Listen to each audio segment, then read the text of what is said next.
Revenue marketer, chief revenue officer, revenue operations. There's no hiding that the revenue prefix is all the rage in the B2B space. And it should be.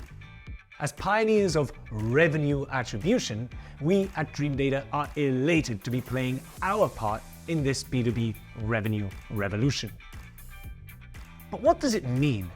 What does it actually mean to do revenue marketing?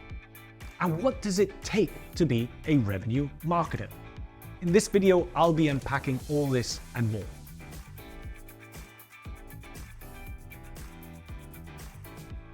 Revenue marketing is a B2B marketing approach focused on driving measurable business value. It moves marketing away from a siloed upper funnel function focused on lead or demand generation to a holistic one, working in step with sales and customer success as part of a singular revenue generation and retention ecosystem. Okay, wait, Jeremy. Isn't revenue marketing just demand gen with revenue slapped on it? Well, it kind of is.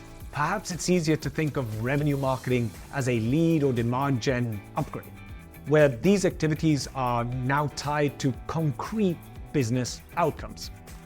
So while marketing activities themselves aren't necessarily different from what you're running in your current lead or demand gen plays, it's still about driving people to your brand by using an array of channels, right? But now you're measuring it in a drastically different way.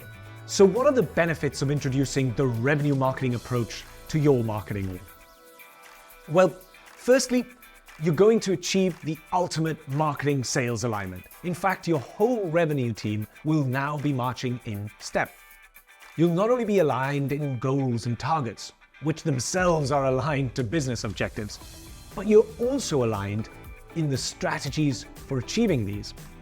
All teams are looking at the complete customer journey, which means marketing is not only involved in awareness and acquisition, but also in nurturing and even retention.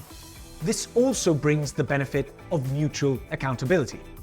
Through revenue marketing, marketing becomes fully accountable to sales for the quality of the leads. And sales, for its part, becomes accountable to marketing for closing these. All of this, of course, involves a clean, unsiloed data set, which brings me to the second benefit, data. Revenue marketing, by definition, requires collecting, joining, and cleaning all the relevant data sources in the B2B go-to-market tech stack.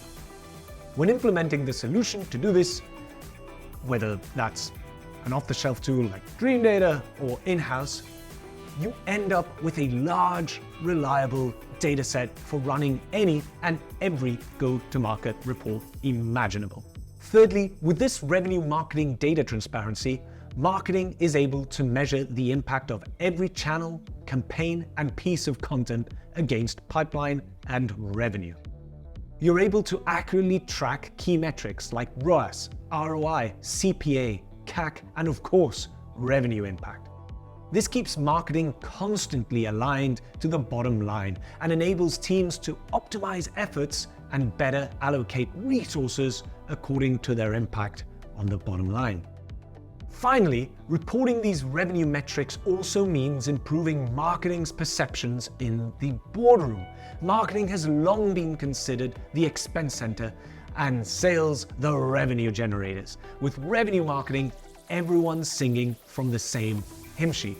So how can you bring these benefits into your organization?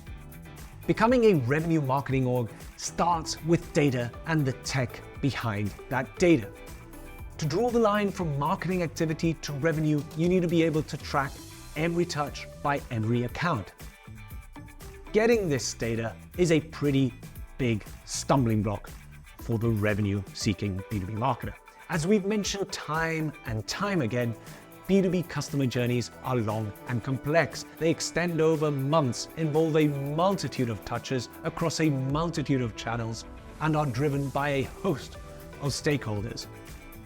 And the data holding all these touches is siloed across the tools on the go-to-market tech stack. So you need to collect, process, and model this account-based B2B customer journey data from the very first anonymous touch right through to closed won. And once this is in place, it's just a question of adjusting the team's mindset to one that's revenue-focused, adapting your reporting, calibrating your optimization towards revenue metrics, and collaborating with the rest of the revenue function, that's sales and CS. And then you're doing revenue marketing.